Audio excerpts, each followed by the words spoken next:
हरे कृष्णा, राधे राधे। आषाढ़ माह के कृष्ण पक्ष की एकादशी का नाम योगिनी एकादशी है। इसके व्रत से सभी पाप नष्ट हो जाते हैं। यह व्रत इस लोक में भोग तथा परलोक में मुक्ति देने वाला है।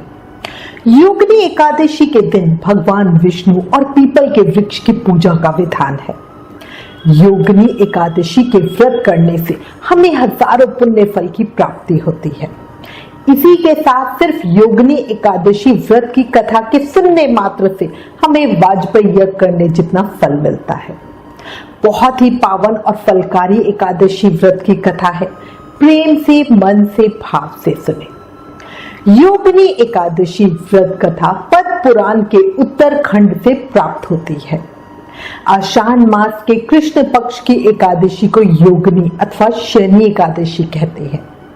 योगिनी एकादशी व्रत कथा सुनने मात्र से मनुष्य सभी पापों से मुक्त हो जाता है और भगवान विष्णु का धाम प्राप्त करता है।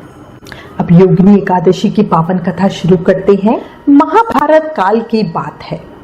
एक समय धर्मराज युधिष्ठिर ने भगवान श्री कृष्ण से कहा, हे त्रिलोकीनाथ, मैंने ज्येष्ठ माह के शुक्ल पक्ष की एकादशी जो निर्जला एकादशी है उसकी पावन कथा सुनी। अब आप कृपया करके आषाढ़ माह के कृष्ण पक्ष की एकादशी की कथा सुनाइए। इस एकादशी का नाम तथा महत्तम क्या है, सो सब मुझे आप विस्तार पूर्वक बताइए। श्री कृष्ण ने कहा, हे पांडुपुत्र, आषाढ़ माह के कृष्ण पक्ष की एकादशी का नाम योगिनी एकादशी है। इसके व्रत से सभी पाप नष्ट हो जाते हैं। यह व्रत इस लोक में भोग तथा परलोक में मुक्ति देने वाला है। समस्त जग में इस एकादशी के दिन विधिवत तरीके से उपवास रखने और प्रभु की पूजा करने से मनुष्य के सभी पाप नष्ट हो जाते हैं। वो मनुष्य अपने जीवन में समस्त सुख सुविधाओं, भोग विलास का आनंद लेता है और अंत में उसे मोक्ष की प्राप्ति होती है। हे अर्जुन, यह एकादशी तीनों लोकों में प्रसिद्ध है। इसके व्रत से सभी पाप नष्ट हो जाते हैं। तब युधिष्ठिर ने कहा, प्रभु, योगिनी एकादशी के महत्व को आपके मुखारविंद से सुनकर मेरी उत्सुकता और भी बढ़ गई है। कृपया इसके बारे में थोड़ा विस्तार से बताइए। तब भगवान श्री कृष्ण कहने लगे, हे धर्मश्रेष्ठ, मैं पुराणों में वर्णित एक कथा सुनाता हूँ, उसे ध्यान पूर्वक सुनना। यह कथा है यक्षों की नगरी अलकापुरी की, जहाँ के राजा देवताओं के कोषाध्यक्ष कुबेर थे। कुबेर बड़े ही नेकी धर्मी राजा थे और भगवान शिव के परम उपासक थे। आंधी आए, तूफान आए, कोई भी आपदा आए, उन्हें भगवान शिव की पूजा करने से कोई नहीं रोक सकता था। उनका हेममाली नामक एक परम सेवक था।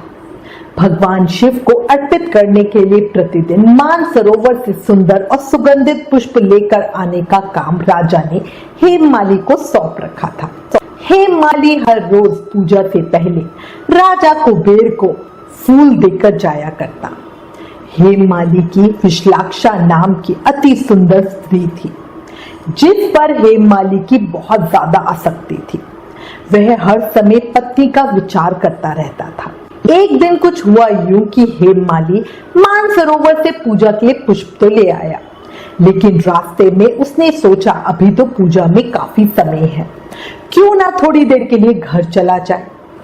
उसने राजा के पास आते आते अपने घर की राह पकड़ ली। घर आने के बाद अपनी पत्नी को देखकर वह कामासक्त हो गया और पुष्पों को रखकर अपनी स्त्री के साथ रमन करने लगा। इस भोग विलास में दोपहर हो गई। उधर पूजा का समय बीता जा रहा था और राजा कुबेर पुष्प न आने से व्याकुल हुए जा रहे थे। जब पूजा का समय बीत गया और हेममाली पुष्प लेकर नहीं आया, तो राजा ने क्रोध पूर्वक अपने सैनिकों को आज्ञा दी कि तुम जाकर पता लगाओ कि हेममाली अभी तक पुष्प लेकर क्यों नहीं आया।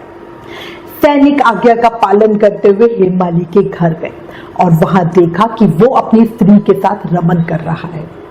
सैनिकों ने तुरंत लौटकर ये बात राजा को बताते हुए कहा, महाराज, वह महापापी महाकामी है, अपनी पत्नी के साथ रमन करने में व्यस्त था।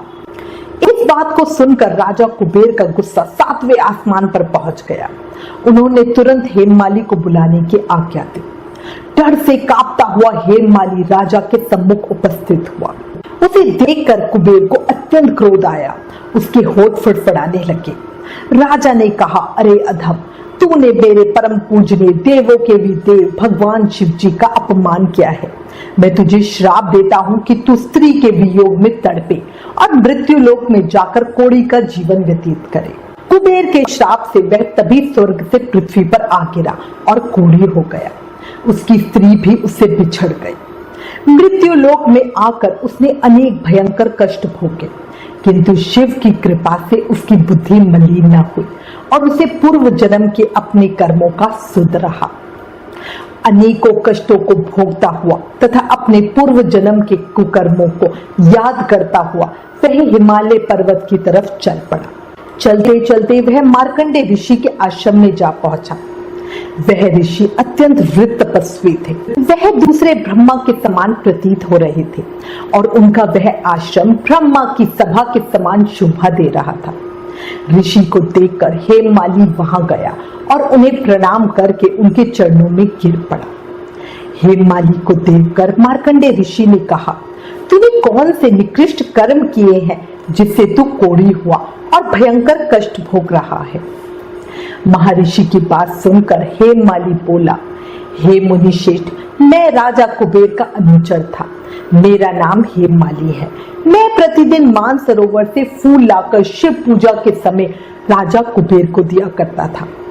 एक दिन पत्नी सहवास के सुख में फंस जाने के कारण मुझे समय का ज्ञान ही नहीं रहा और दोपहर तक पुष्प ना पहुंचा सका। तब राजा कुबेर ने मुझे श्राप दिया कि मैं अपनी स्त्री का वियोग झेलूं और मृत्युलोक में आकर कोढ़ी बनकर दुख भोगूं। इसी कारण मैं कोढ़ी हो गया तथा पृथ्वी पर आकर भयंकर कष्ट भोग रहा हूं। कृपया करके आप कोई ऐसा उपाय बताएं जिससे मेरी मुक्ति हो जाए। मार्कंडे ऋषि ने कहा, हे हेममाली, तूने मेरे सम्मुख सत्य वचन कहे हैं, इसलिए मैं तेरे उद्धार के लिए एक व्रत बताता हूँ। यदि तू आषाढ़ माह के कृष्ण पक्ष की योगिनी नामक एकादशी का विधान पूर्वक व्रत करेगा तो तेरे सभी पाप नष्ट हो जाएंगे। महर्षि के वचन सुनकर हेममाली अति प्रसन्न हुआ और हेममाली ने संपूर्ण समर्पण के साथ भगवान विष्णु की पूजा और योगिनी एकादशी का व्रत किया। इस व्रत के प्रभाव से हेममाली को श्राप से मुक्ति मिली और वह अपने पुराने स्वरूप में आ गया और वापस यक्ष बनकर अपनी पत्नी के साथ अलकापुरी में खुशहाल जीवन और सुखपूर्वक समय व्यतीत करने लगा।